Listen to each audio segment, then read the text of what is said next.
Mas a nossa relação com as palavras, ela geralmente obedece a, uma, a um trato, a um acordo societário, cultural, político, entre nós e as pessoas que ocupam os espaços do conhecimento, e que nos contingencia uma obediência quase muda, quase silenciosa. E é triste demais, é muito triste nós nos percebermos, às vezes, em determinadas situações em que somos chamados à interação e não conseguimos interagir de modo apropriado, não conseguimos perceber esse movimento da gente provocado pelo outro, porque no discurso dele nós nos encontramos com expressões humanas representadas na forma de palavras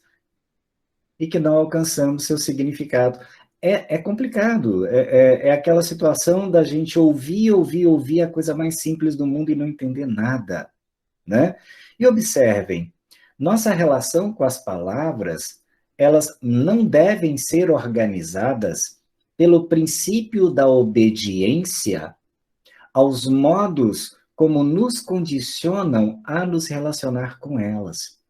Nossa relação com as palavras deve ser antes modulada, como módulos, organizada, com a força ou a percepção de força, de significação que elas exercem em nós, não sobre nós.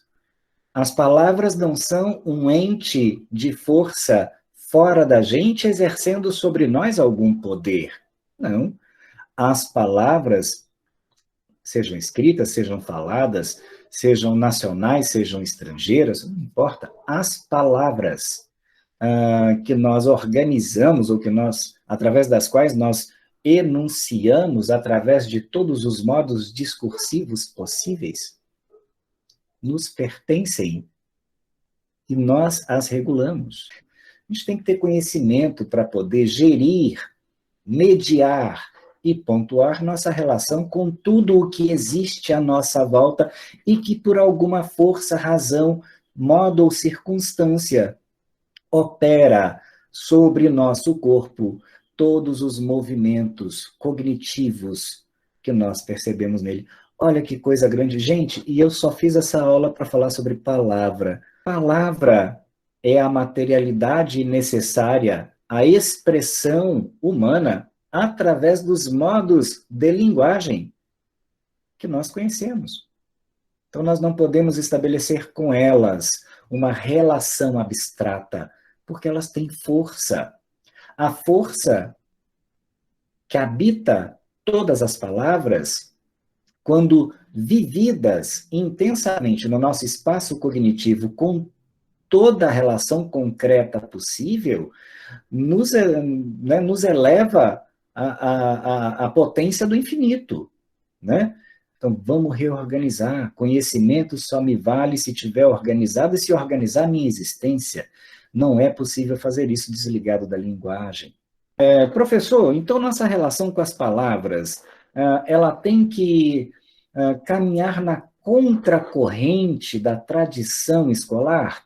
Olha, a tradição escolar compartilha o conhecimento possível e disponível até determinado tempo da ação humana, através ou junto de ou junto a aquele conhecimento.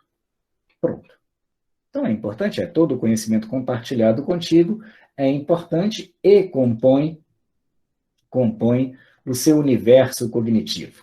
Veja bem, eu estava aqui lendo um texto de uma importante referência, né, de organização do meu trabalho no exercício docente, né?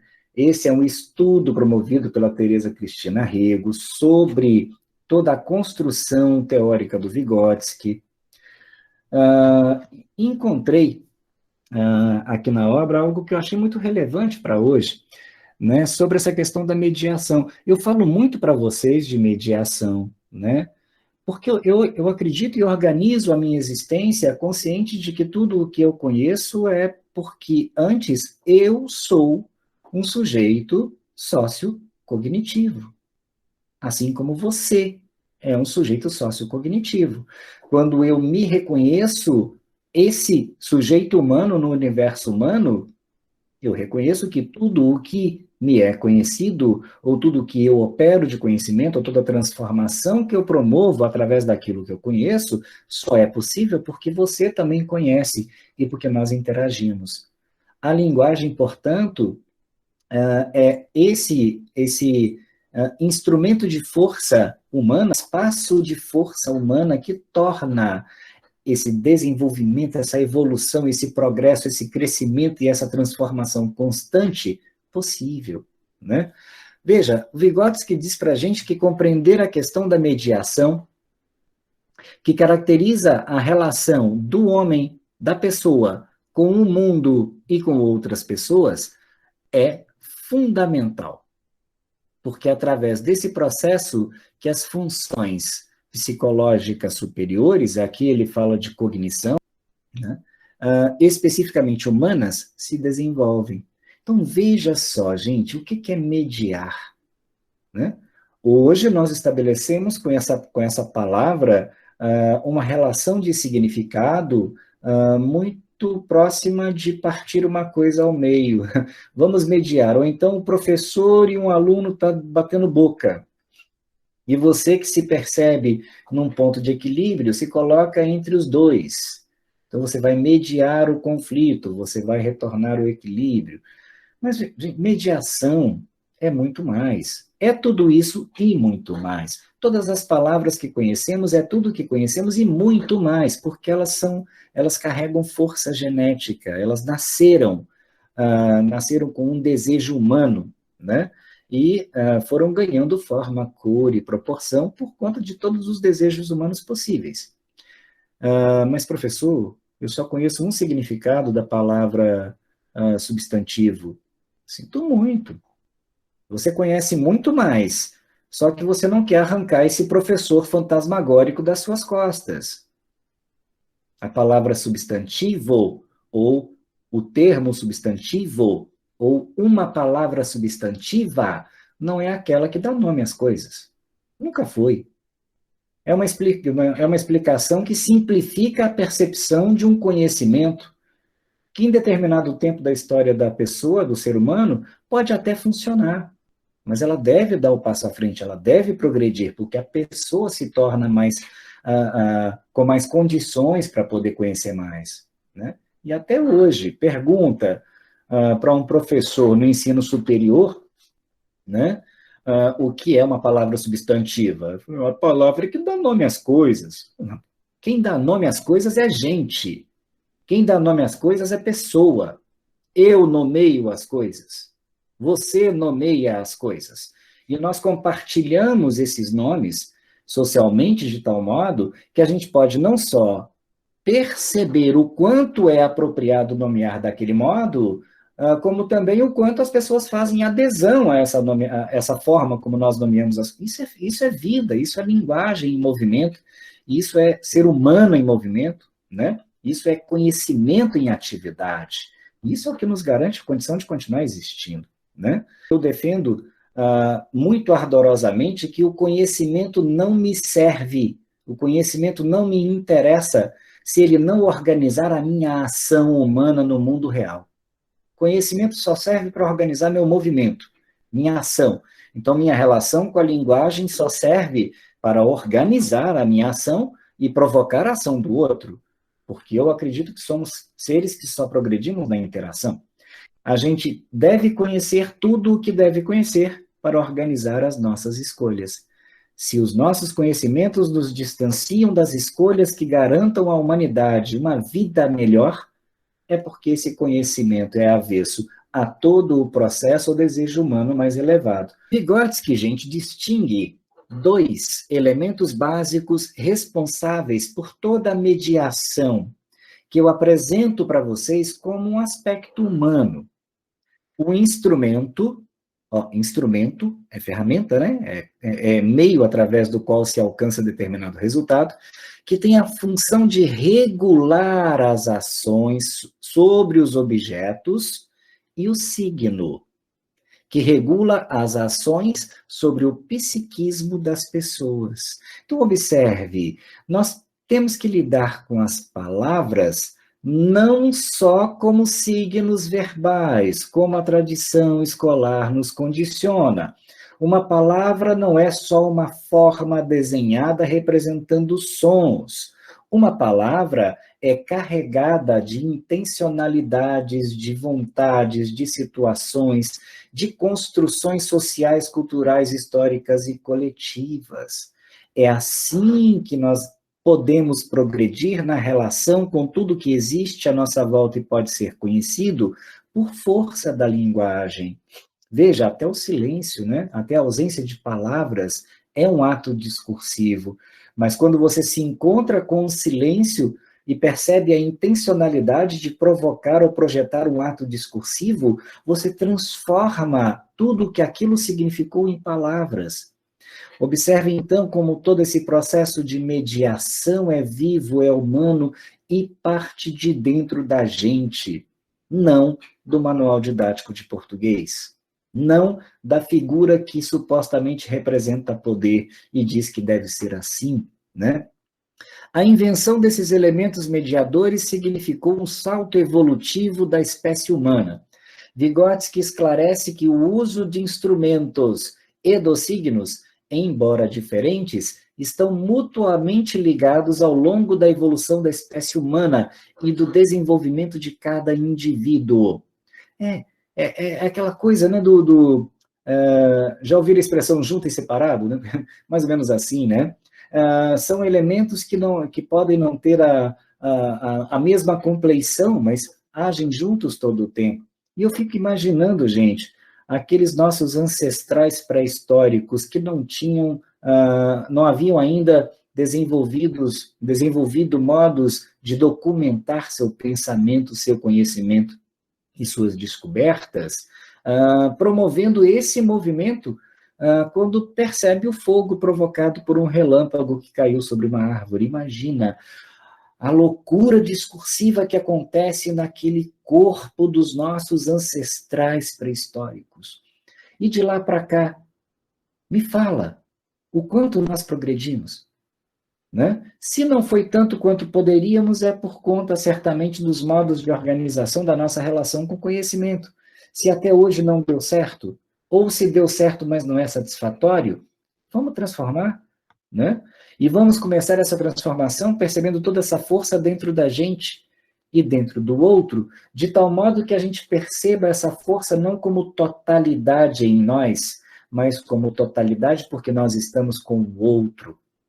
Então, a nossa interação, que é possível através de todo o trabalho de mediação que nós promovemos, permite que nós evoluamos enquanto espécie viva, porque trocamos conhecimentos o tempo todo e porque, por isso, toda a nossa trajetória cultural, emocional, psicológica, política, social, afetiva, se constrói junto. Na ontogênese é uma palavra que parece feia, mas não é gênese, tem o radical gene, né, que é origem, nascimento, né, o livro do Gênesis, né, da origem. Né? Então, gênese é nascimento, onto é conhecimento, então ontogênese significa estudar como os conhecimentos são percebidos desde o seu nascimento, né, como é que se nasce um modo de conhecer. Na ontogênese, essa ligação pode ser verificada através de experimentos.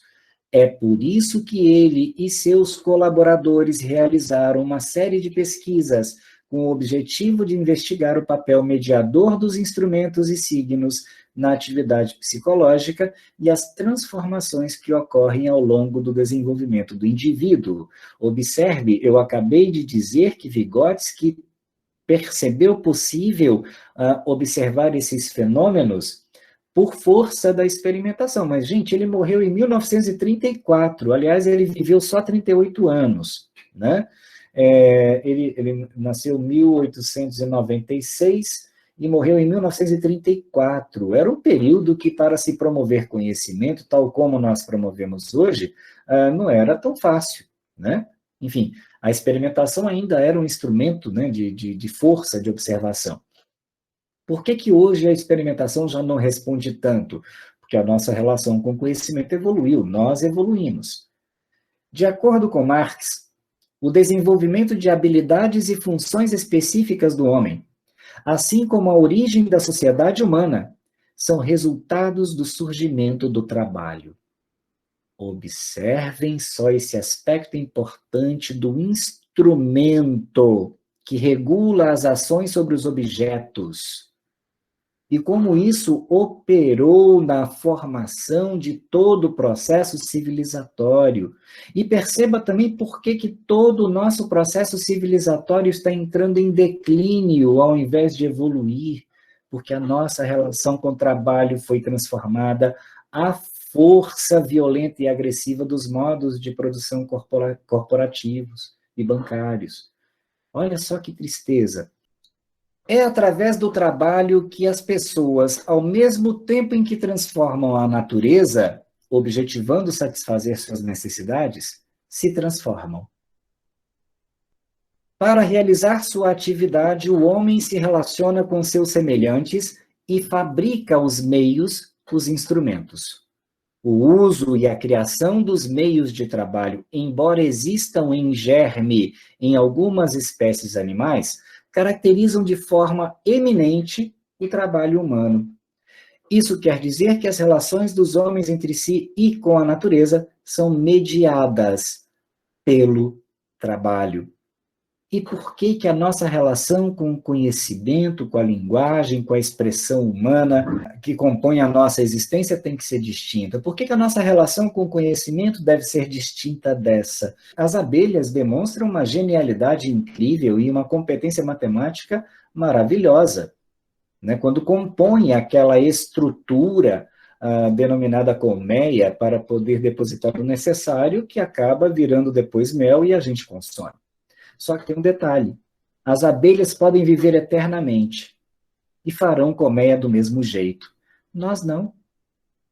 Nós podemos hoje promover ou produzir uma colmeia que alcance resultados incríveis e perceber que as nossas necessidades se transformaram e que aquela estrutura já não é mais tão suficiente e a gente cria outra.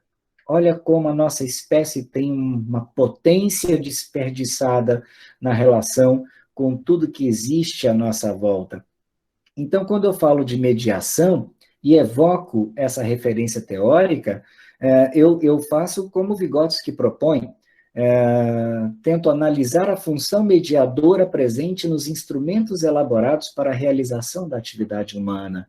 Eu não consigo agir de modo concreto, na realidade concreta, sem perceber que o conhecimento que organiza a minha ação também deve ser concreto. E ele só é concreto se ele habita esse espaço, consciente de que também habita o espaço do outro e que dessa interação a gente amplia e progride nossa condição de existência.